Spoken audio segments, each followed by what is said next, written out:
Hi there, my name is John Mailer and I'm currently recovering from a condition called Guillain Barre Syndrome. And the purpose of me putting this video together for you is twofold. Firstly, that when I got out of hospital, I initially did as much research as I possibly could on the condition to find out as much information to assist me in the recovery process. And unfortunately, on the internet and also in person, I couldn't speak to or find many case studies where I could really get a personal history or some experiences from people who'd suffered the condition and what they did to accelerate their recovery process. So I'd like to share some of the things that I've put into place that have definitely worked for myself, and whether you take them up or not is up to you. However, I've got in my mind what's definitely assisted me to get better in a lot of in a shorter time frame than I originally thought.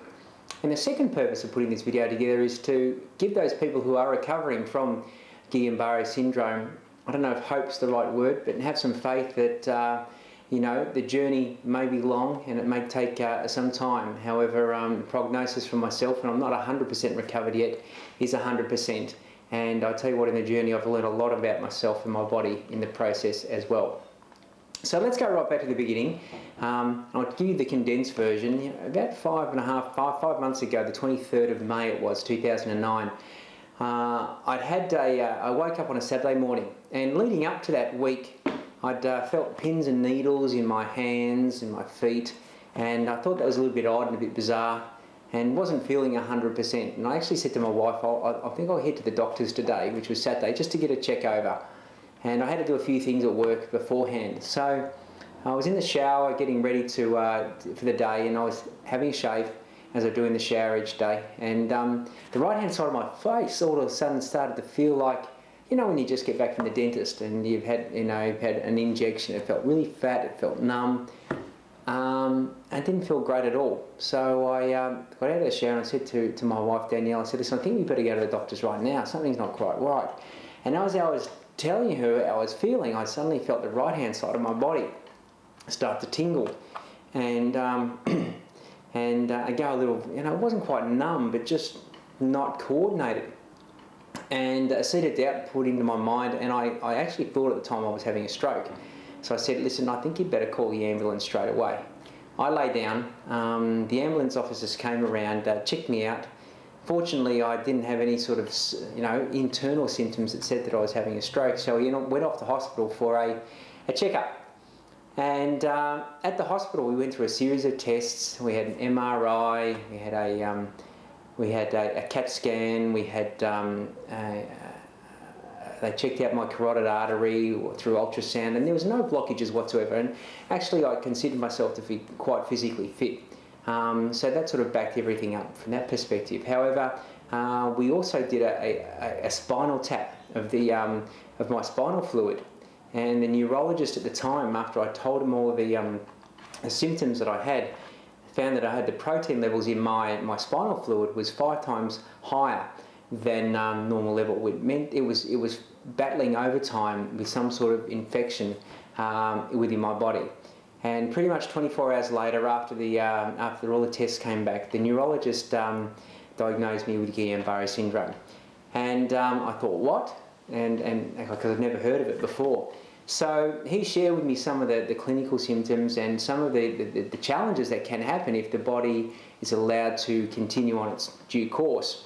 Hence the paralysis, in some cases full body paralysis, respiratory system paralysis. So I thought, well, we better get onto something straight away. So following his guidelines, and again, I'd asked for more information and, you know, on what I was supposedly suffering from.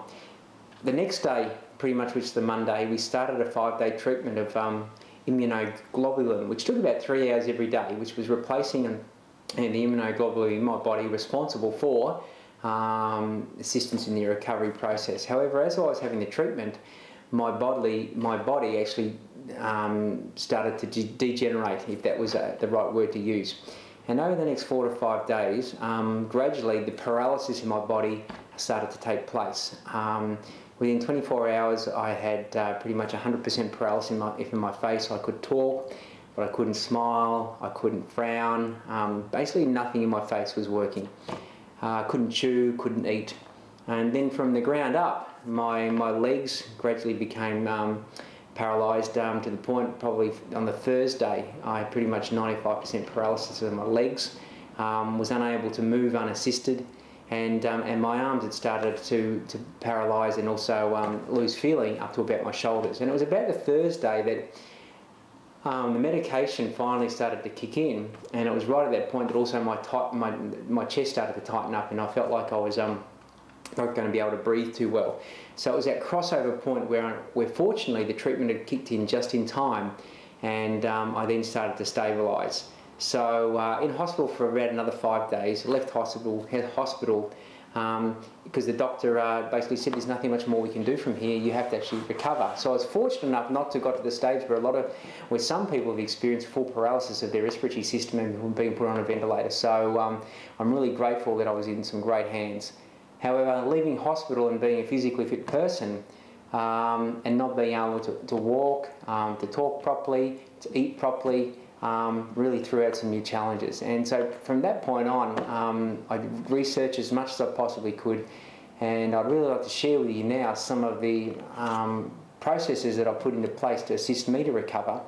And I really believe it's helped me get back on my feet a lot quicker than if I'd just allowed myself to lie around. Because really, there was nothing much that the doctors and the neurologists said that I could do to assist my recovery. Just rest up, take it easy, and time will take care of itself. So I'll share with you what I did, and basically it goes as follows.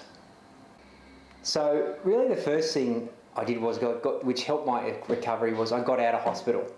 Looking back now, that being in hospital for probably two main reasons isn't great for your recovery. First and foremost, the environment of being around sick people all the time, and I know that the hospitals have their place. However, a lot of people are also in hospital because it's a self-perpetuating situation. I'm sick, people look after me. If I leave, I won't have people to take care of me, and it fulfills on the wanting to feel looked after and loved and cared for. So fortunately, I have a very loving wife, family, and friends who really assisted me in the early stages of my recovery. So I felt getting out of hospital was really the first step. The second thing about getting out of hospital is automatically, straight away, you start having a better level of food quality. I know in hospitals they need to be on a budget and mass produce, thousands of meals a day. However, the quality of the nutrition for getting and healing your body from Guillain Barre Syndrome needs to be of a much higher quality. As you're aware, the